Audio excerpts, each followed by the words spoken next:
guys! It's me again, Lenny sa Sunglaw.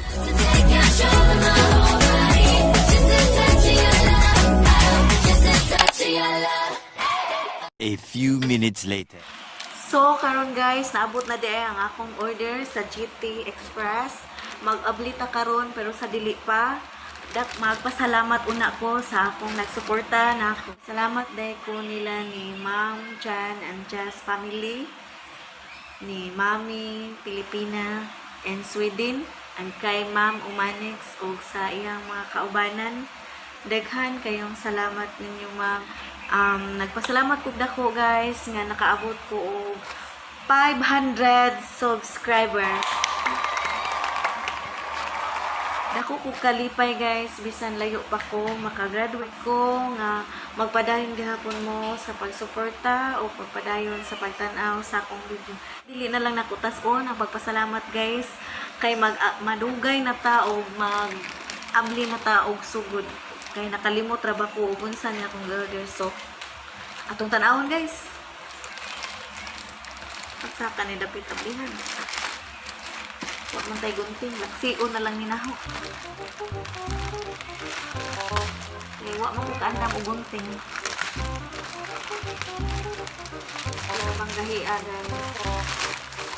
Hindi ayaw madinig. Tas di pa tayo dugli-dugli.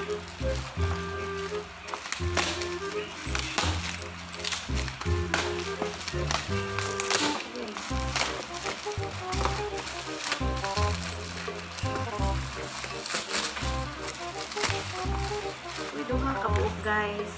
Kay buy one. Ooh, that's a good one. One day ni siya guys. Professional trimmer. Panggupit sa buhok. Yung order ko ani tungod kay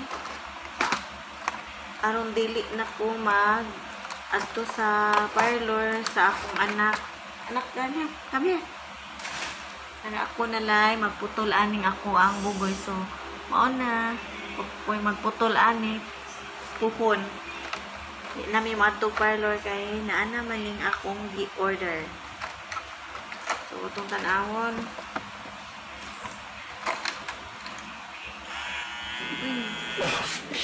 full charge. Mao ni mga pakapin, mao ni ang charger. Ug kaning pakapin tulo ka sudlay, murag sudlay ay kuan bita ni guys kanang sukod, bay sukod ni sa katas-on ang atong putlon.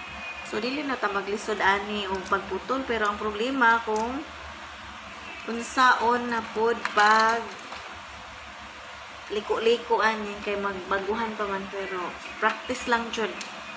At least makasave na ta sa 50 pesos nga bayad sa parlor.